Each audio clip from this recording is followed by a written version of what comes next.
Hello and welcome to this episode of the Mixtape podcast. This is where we take a deep dive into the inspirations and influences of my guest as I ask them to select 6 tracks for their imaginary mixtape. Track 1 is an attention grabber. Track 2 is a song they sing in the car or the shower. Track 3 is a cover version. For track 4, I'll ask them to pick a song they wish they could have played to their 18-year-old selves. Track 5 is a song they would use to woo someone.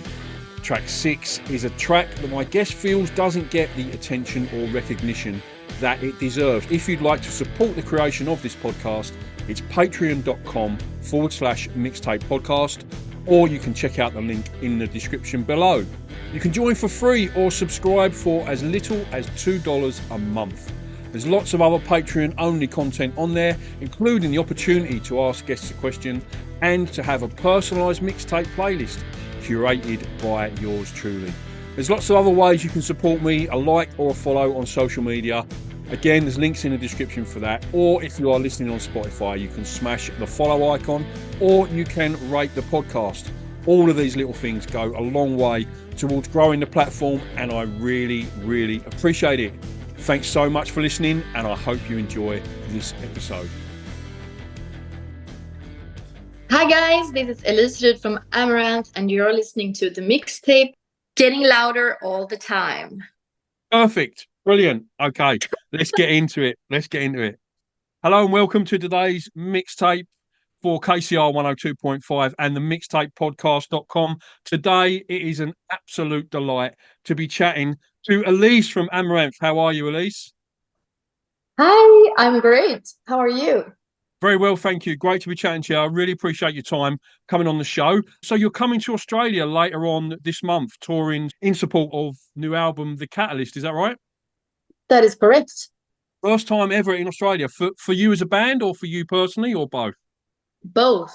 You looking forward to getting down under? Yes. Hell yeah. There's some great venues on the list. I'll just rattle through the dates real quick. So it's the 27th of August, Adelaide, the Gov. 28th, Metropolis in Fremantle here in Perth, 30th Metro in Sydney, 31st Northcote in Melbourne, and the 1st of September, Tivoli in Brisbane, metropolistouring.com for tickets for those ones if you are still keen. So it's your first time in Australia, Elize. I noticed looking at the dates there, you haven't really given yourself much time to get out and do some exploring since it's your first time in Australia. Like your dates are like one day, and there's a lot of travelling. Australia's a big place, so will you have much time to get out and do some sightseeing? Yeah, I know that's always the problem with for us musicians when we want to go on tour. We tell everybody beforehand that please can you put in extra days for us to like be able to go on sightseeing and explore, but of course it never happens. So I know it's very big. I've been looking up as much information as I possibly can about Australia and the distances and everything. But I really want to try to see something. And also I may be thinking about staying a week extra after the tour is over and do my own like vacation over there. The common perception of Australia is all the good stuff is over east. But over here in Perth on the west coast, that's where it's at, mate. West is best. All the good places are over here. All the best beaches are over this side. You go to Sydney beaches and you can't move. There's about 500 people per square, foot. But come to Perth, the beaches are lovely, beautiful, unspoilt. Yeah, definitely the place to come. Okay, so your latest album, The Catalyst, it's your 7th album. And I just wanted to ask you, like, as a songwriter and a performer, how do you feel you've kind of developed as a songwriter and a performer over the course of those 7 records? Very good question. Like from my perspective, time has been going extremely fast. And so from the, like in my memory from when I started to write on the first album back in 2008 or even like 7 or so, like trying to, like when we started to work on the sound, it feels like it wasn't that long ago, to be honest. But I mean, from the beginning, it was mostly, it just came to us basically that why doesn't people do, like ABBA inspired metal or whatever you want to call it, And I was like, yeah, but we can try it out. And then we got a record deal and then everything started to spin. And we were like, there were expectations on us to continue to write, and in order for us to not get stuck on, because we had 2 first albums that were very successful, then we wanted to like keep the sound but still change up things a little bit, also based on our own experience, like things that happened to us in life, and like the new vibes coming in from the world, all over the world. And I think that's the biggest change. And also Olaf, of course, he's a very nice guitarist and he's great at writing riffs and everything, but then he personally really got into the synths and the keyboards, so he wanted to like change up the sound by like making them more, keyboard driven. And so that's it has been, the changes has come from within us, and mostly what we wanted to explore ourselves and like kind of to keep ourselves always inspired and hungry.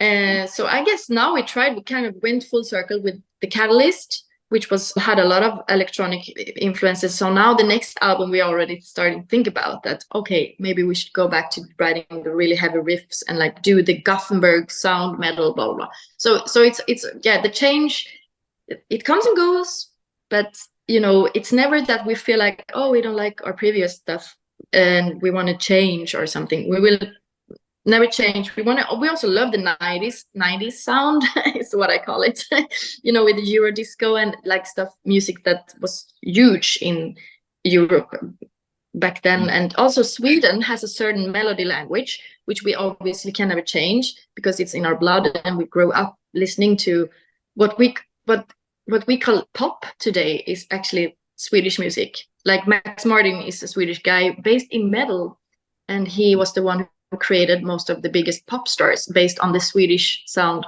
So yeah, it's been a little bit confusions regarding what's pop and not, but I would call it Swedish music. Also ABBA and Roxette it's the Swedish melodies, and we will always keep them. I was going to ask you as well, like you've worked with Olaf, he's been your songwriting sort of partner for the last, whatever it is, 16 years. How's it been working with him, and how is your relationship as songwriting partners changed over that period? Well, I mean, our relationship has always been extremely good. We have been, I would say it's like a match made in heaven, because I've heard, I know by experience that some people work together and maybe someday they get into some kind of fight and they get tired of each other and they can't work together anymore. But luckily that has never happened with me and Olaf. There is something in the water. My mom usually calls us, the Roxette, Per Gessle, and Marie Fredriksson. She thinks like we're like that, They kept writing music together until, the end of the days. And I guess that's me and Olaf.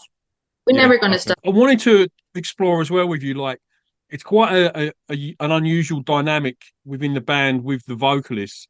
Like, you've got 3 vocalists in the band. So I was really intrigued to ask you, like, how does that work when it comes to songwriting? Like, who sings what? How is that driven? Is it driven by who writes it, or how it fits the song, or how do you work together as 3 vocalists? I was really interested in that. Okay, yeah, well, it's usually how we write the song. But sometimes we write the song first, and then we need to fit the growls or, the male voice or whatever.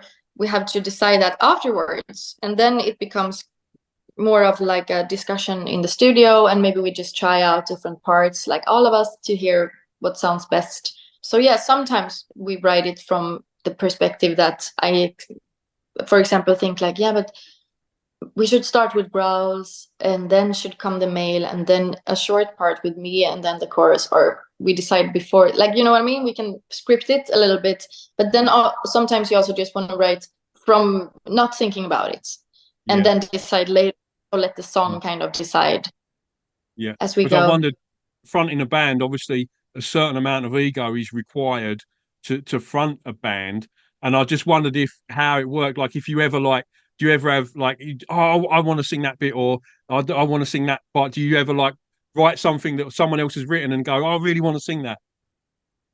Well, that happened, obviously. Yeah, that happened. That like, no, but I think I should sing this part, or I was like, nay, I want to sing it. It's written. It means this, and it has to be like this, or we have been discussing. Yeah, I mean, we have a lot of emotions, obviously. And sometimes, of course, you can feel a little frustrated or sad that, oh no, I really wish I sang this part. And, but it's a lot of give and take and communication within the band, because we're like a company, but a very small one with only 6 people. So yeah, it's very important to keep the good vibes and to, as a songwriter, you always want to protect your art, but you also have to understand that it's not at the end of the world if things doesn't go. And also, as I could also just Nils has Dynasty, where he writes his own stuff, so he gets a lot of his needs to create out of Dynasty. And then we have had different growlers who also work with other projects. And for me, it's always been like, well, if I would really like to sing a song, I could just release it as a solo song. And then I just kind of, I was like, well, I can do it. And then it hasn't ever happened. It's a bit of a cliche question, so I apologize for that. But like, being the only girl in the band, like, how is that on tour? Like, when you're all together on the tour bus and stuff like that. I remember, are you familiar with Svalbard, the band Svalbard? Do you know them? Actually, no.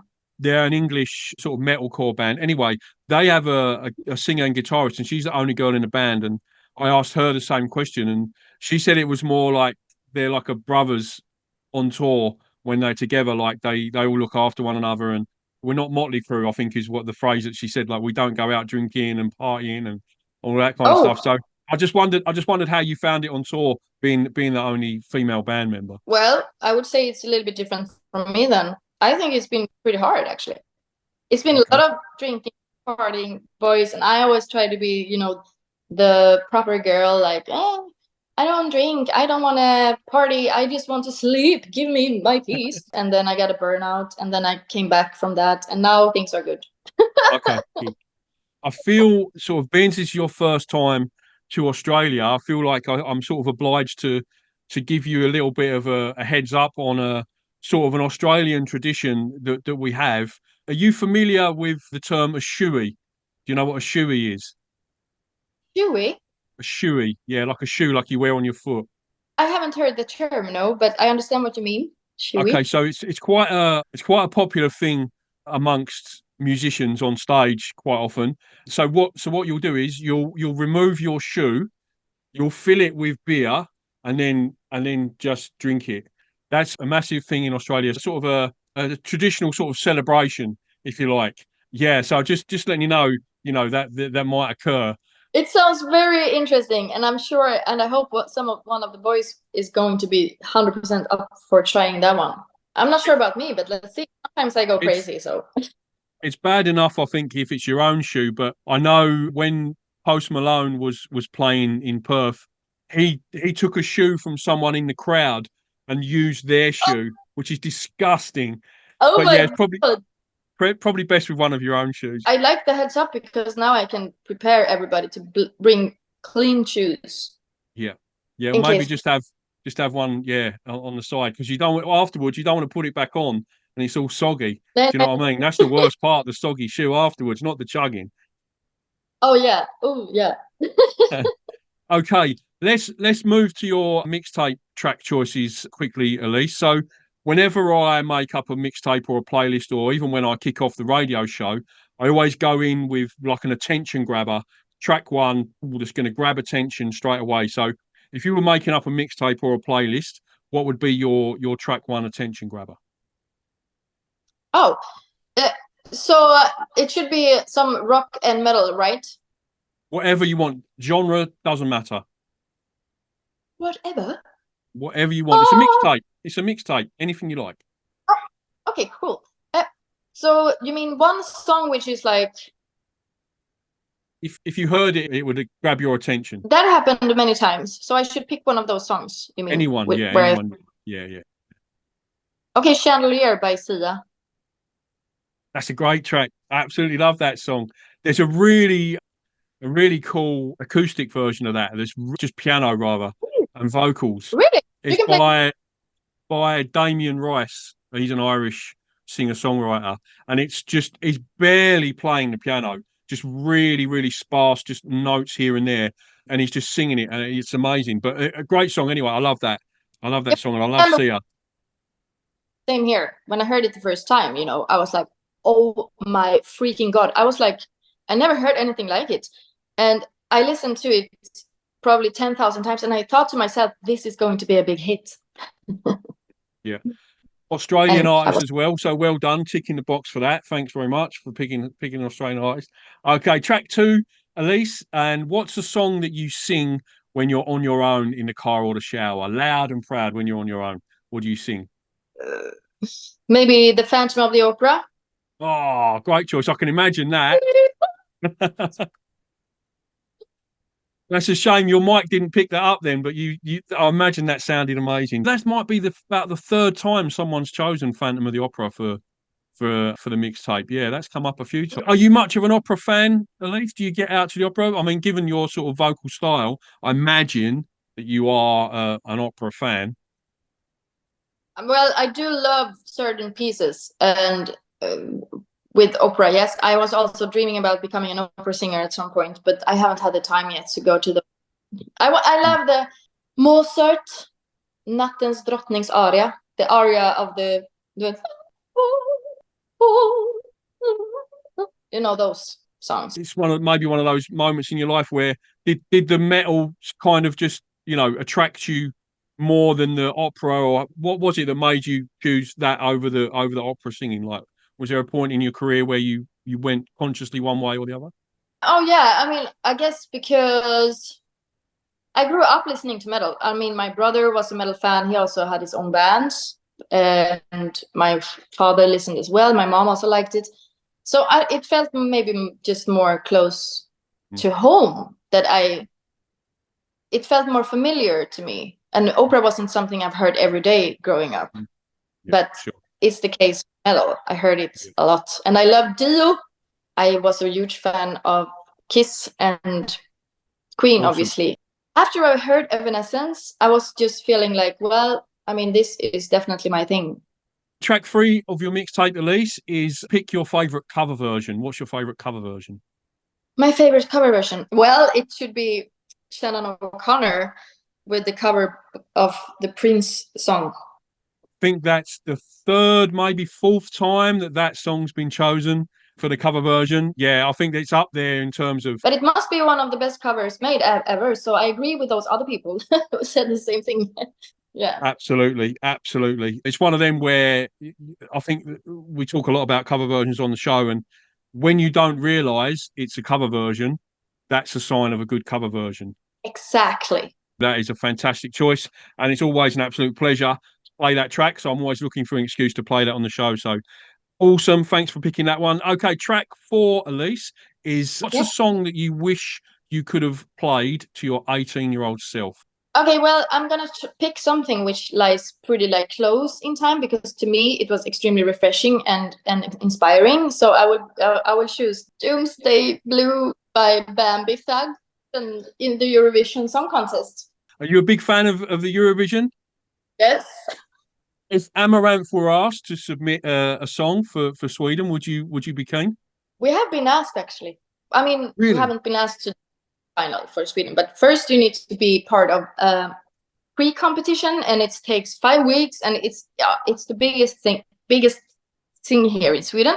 And obviously also since ABBA, you know, kind of made their career based off on Eurovision, so it's still actually huge. But for Amaranthe, for some reason, because it's very uncommon with metal, it's more metal nowadays, we haven't said yes, and it's interesting to see what could have happened, but I guess we are going to continue our own path and leave the Eurovision aside from our... Australia are allowed in Eurovision now, which seems a bit bizarre to me. But yeah, I think it was a Perth band, Voyager, were the last year or the year before. They did really well. Yeah, fantastic. Shout out Voyager. Been trying to get them on the podcast for ages. Okay, I'm a bit conscious of the time, Elize, so I'm going to get to the next track. Track 5 is if you were trying to woo someone, if you were trying to let the person know you're making the mixtape for, that you're romantically interested in them, what song would you put on your mixtape for that? I guess it's going to be Tom John, Your Song. Great choice. Love that. I was lucky enough to see Elton John in Perth about, would have been 3 years ago, maybe. Amazing show. Yeah. What a performer. Yeah, it was a bucket list moment. That was really, really good. Yeah. The big one to tick off the list. That was fantastic. All right. And just to round out your mixtape, Elize, track 6 is something that doesn't get the recognition or attention that you think it deserves. Something's a little bit underappreciated. Oh, well, this is very hard. A lot of metal bands, I would say, are a little bit like unappreciated, but it's because the scene is smaller than other genres. So it's natural. It's natural. But anyways, within the metal genre or like rock, I would want to say it's Nils band Dynasty. Neil's from Amaranthe. Oh yeah. Oh, cool. Yeah. Great choice. Love that. And supporting your fellow bandmates with that choice. Brilliant. Yeah. Exactly. That's my point. I want to support them. And are you going to play one song by them? Yes. So what I do on the radio show is I play the songs in between as we're talking about them. If anybody's listening on the podcast or the YouTube channel, there will be a link below in the description to a Spotify playlist of all of Elize's choices. And also in the description, you'll find a link to the bands and the ticketing website, and everything else will be in there as well.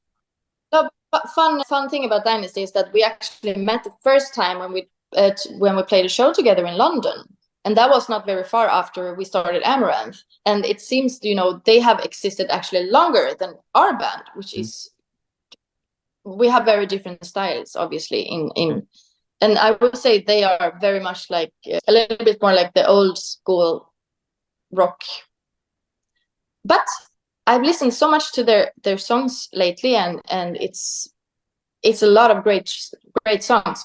So check them out if you haven't listened a lot to Dynasty before. Yeah, you should. Absolutely.